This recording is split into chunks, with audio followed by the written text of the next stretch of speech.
Every cup of Nespresso coffee is an invitation to transform your morning routine into a ritual you can treasure each and every day. Using the Vertuo Pop, a simple touch of the button freshly brews bold aromas and a rich, velvety crema layer for delicious cafe-quality coffee at home. Whether you enjoy your coffee hot or over ice, every sip, every morning is unforgettable. Nothing tastes like Nespresso coffee. Visit Nespresso.com or our app to explore our full range of easy-to-use machines and coffees not found anywhere else.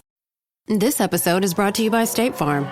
From your morning podcast to your afternoon playlist, State Farm knows you personalize your entire day, and that's why State Farm helps you personalize your insurance with the State Farm Personal Price Plan. It offers coverage options that help protect what you care about most at an affordable price just for you. Like a good neighbor, State Farm is there. Prices vary by state. Options selected by customer. Availability and eligibility may vary. This is about to be such a short podcast episode that y'all are even going to question, why is this even a podcast episode? Because I miss y'all and I like podcasting, okay?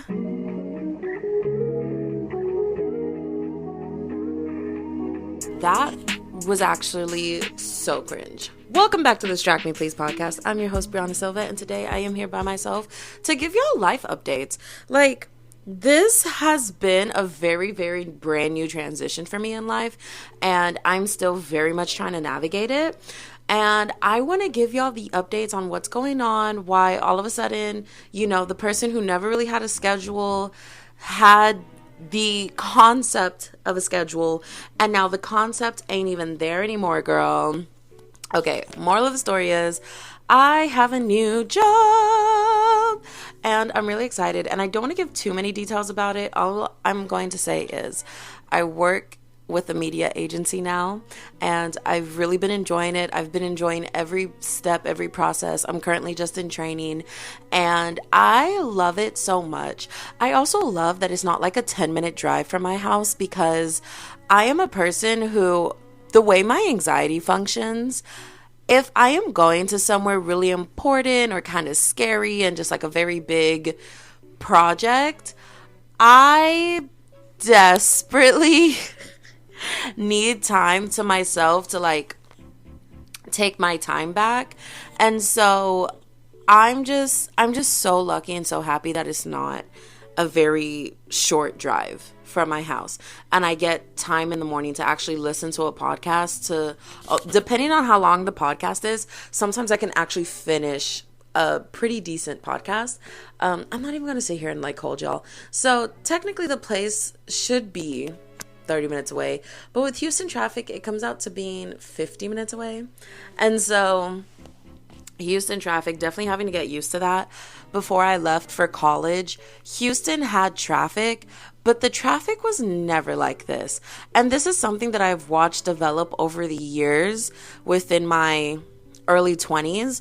Houston's traffic has slowly gotten worse, and I'm starting to question if we've officially hit California traffic, where it just doesn't move. Your 30-minute drive is an hour, because that's what it's like in Houston now. I have a few friends who, if they work 30 to 40 minutes away from their house, they have to leave an hour early, and even then sometimes they still show up late because of traffic. So yeah, Houston has definitely had an influx of people moving here, which is not fun. But as long as I remain calm and I don't have road rage in traffic. The only time I get road rage in traffic, the only time I ever get road rage is if I feel like I'm genuinely the move that someone did would have killed me if I wasn't paying attention. So for me, if people are starting to cut me off and then they slam on their brakes, or they're not paying attention and they almost swerve into me, or they're just being very aggressive to the point of my life is at danger, that is when I have road rage. But for the most part, just sitting down in traffic that's barely moving or the lane isn't moving, I don't get angry. I really don't. I just don't see the point.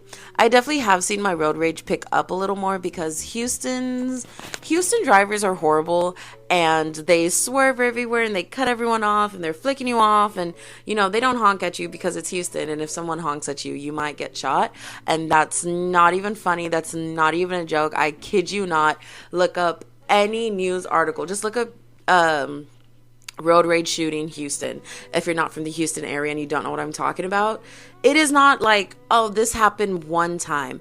It's something that ends up on the news, not frequent enough to where it's like, this is a national emergency, but often enough to where it's like, all right, guys, it's not safe to honk. And so instead of honking, people flick their headlights at you because people don't want to get shot. And flicking your headlights versus honking is just less, I guess it's less threatening in Houston. Okay, I guess the mental health in Houston is just not there because road rage happens, and I understand getting angry, but angry to the point of turning around and shooting somebody is crazy work. But yeah, so I've really been enjoying that. But with that, my schedule has gone insane, and I don't like recording a podcast episode when anyone's home or around because something about it just makes it feel like my creativity and what I really want to say doesn't really get to come out and shine through. And so I have not been recording a lot of podcast episodes recently, and all the backlogging that I did to like catch up and make sure I had, episodes ready to go and I could record when I can has gone out the window. And so I have fallen behind fairly quickly, but I am going to try to see if I can backlog a few episodes for y'all technically tomorrow, because I just want to stick to my schedule of 2 podcast episodes a week. I really did enjoy that schedule, but if I have to go down to 1, I'll go down to 1, but very reluctantly. At the end of the day, my podcast is a really, really big priority for me. I wouldn't say it's number 1 priority. Number 1 priority is making enough money to pay bills. Hi, Connie. Do you want to say something, or do you just want to give me a kiss? Okay. It's a few days later. So basically, after you heard the doorbell and Connie going crazy, my mom came home because it was time for us to go to church for Ash Wednesday. So many thoughts, so many feelings, but I'm gonna hold them all to myself. I completely forgot Ash Wednesday was a thing. But that's where we're at. Anyways, I've currently been reading the book The Tipping Point by Malcolm Gladwell, and I think it's really opened my mind, but I don't think it's opened my mind in the way that Outliers did. So Outliers is a book about how the most successful people became the most successful people, and he really breaks it down in the sense to understand that what makes an outlier different from a person who lives the average lifestyle is simply opportunity. People don't become successful without having the opportunity to do so. And so I really like Malcolm Gladwell's writing from Outliers. And so now I'm reading Tipping Point and I'm still enjoying it. But I don't know, man. It's not that I think it's less than. I think the writing's amazing. I think his work is phenomenal. I love what he does. I love what he writes about. But I think this time I'm not, what, I take that back. I was going to say I'm not necessarily in the headspace for it, but I think I'm thinking about the book based of how I feel right now. To be honest, right now, I don't feel great. I don't feel like I'm at my best. I'm really, truly drained. If I'm being completely honest, mentally, I think the best thing for me at this point would be to take a break from podcasting, but I don't want to do that. I refuse to do that. I would rather put out horrible podcast content, because that's what I used to do whenever I was going through like tough mental health stuff, than to quit podcasting for some time. I would rather take the tiniest baby steps of fulfilling my dream of making this podcast, I want to say, a pretty big sensation, whatever that means.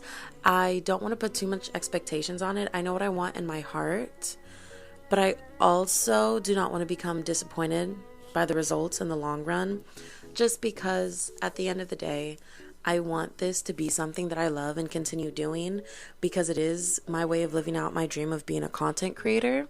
And so I don't want to give up on this. But career life, phenomenal.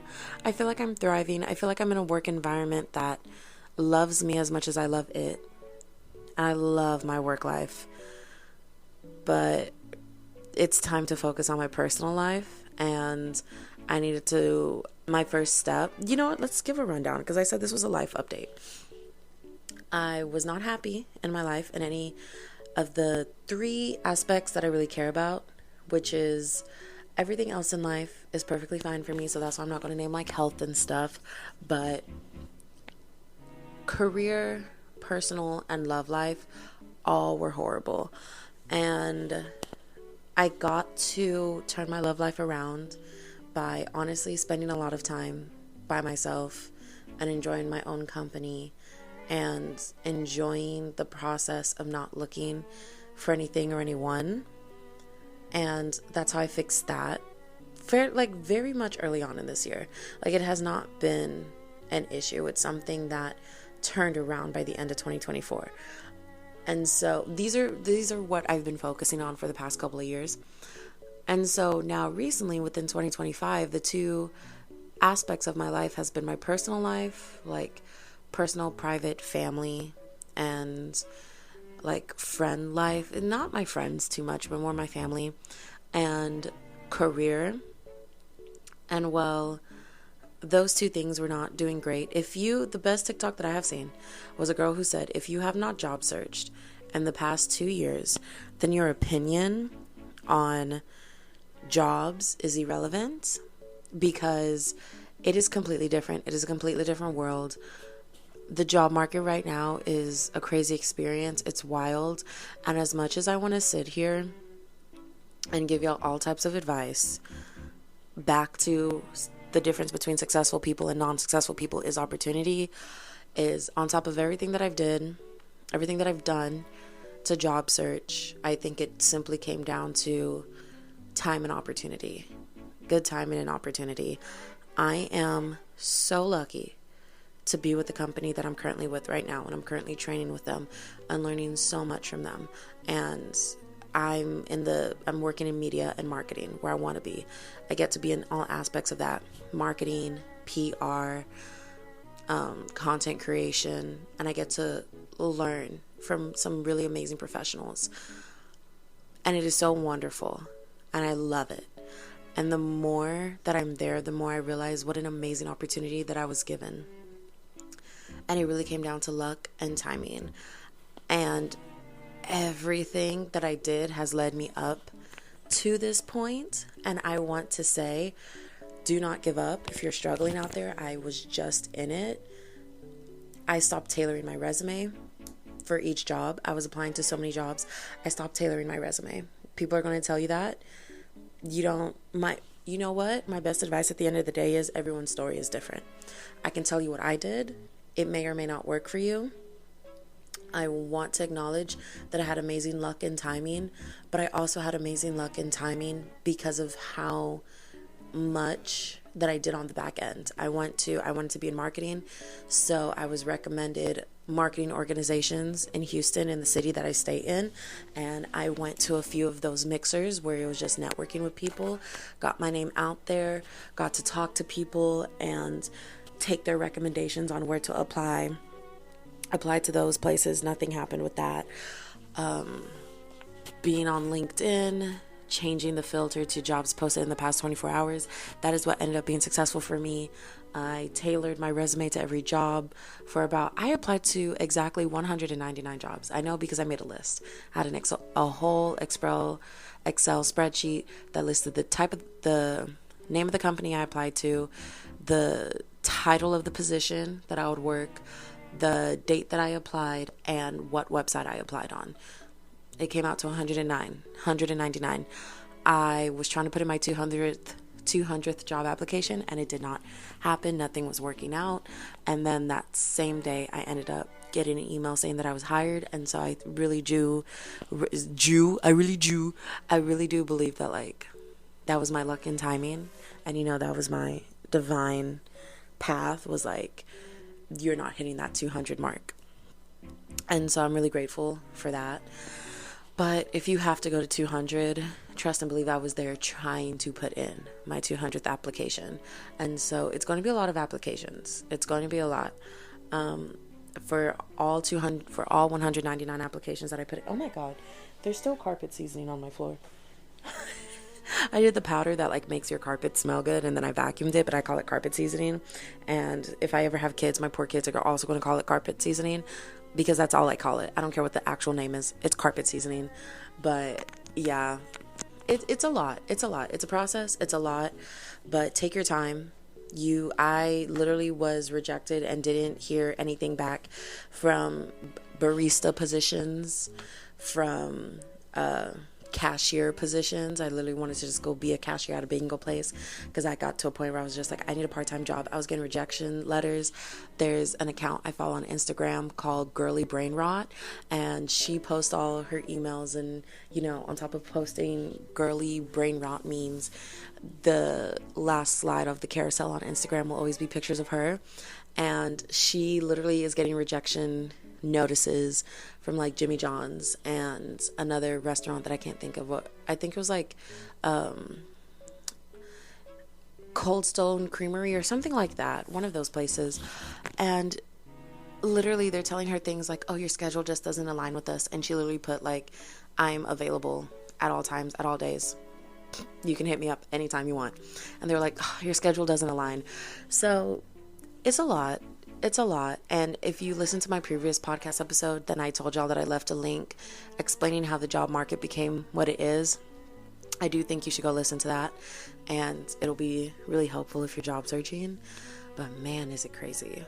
But yeah, so I think that's all I have time to talk about today, is doing like a cute little two-parter. Moving forward, I'm going to try to see if I can go back to vlog style podcasting content a little bit more. I think it'll really help with everything happening in my life. But truly, if you're finding my podcast at this time, or if you've been a long time listener and you're sticking around during this time in my life, I just want you to know I'm really grateful for you, forever and always. I know I haven't had a consistent schedule. I know sometimes it feels like you're hearing less and less of me. My podcast episodes are becoming shorter. Like, who knows? Suddenly you wake up and like Distract Me Please has posted. And so I really just ask that you do stick around. We do great things here. I'm a really funny person, I swear. Even when I'm like down and out and not in great moods, I'm a really funny person. But follow the podcast, subscribe, leave a 5-star review, do all those wonderful, wonderful, wonderful things. And I promise you'll be hearing more of me, hopefully next week. But if not next week, take it easy on me. My goal, at least like as of right now, my goal is to never go more than 2 weeks without podcasting. But ideally every week.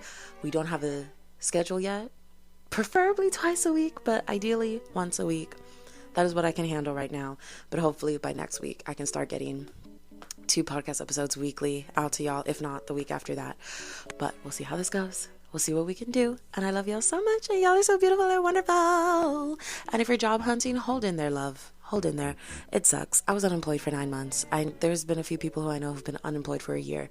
Like, you're not the only one out there struggling. It's not you. It is not your skills. You getting another certificate, getting another degree. Oh, I've heard everyone do everything under the sun to get a better job.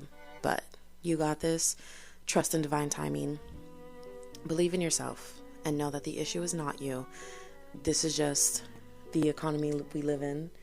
And it's just a lot has changed. But go, if you don't even want to listen to last week's podcast episode, it's literally the podcast episode before this one, and just go look at the show notes and click that YouTube link and go watch that video. It breaks down how we got to where we are in the job market, and I think it's going to help you feel better about yourself, because I promise the problem is not you. Is that this week's podcast episode title? The problem is you? The issue's not you? Anyways, I love you guys. Okay, show's over for now. Bye. Damn, I always forget it. Show's over now. Bye. Wait. Ta-ta for now. Show's over. Bye. There it is.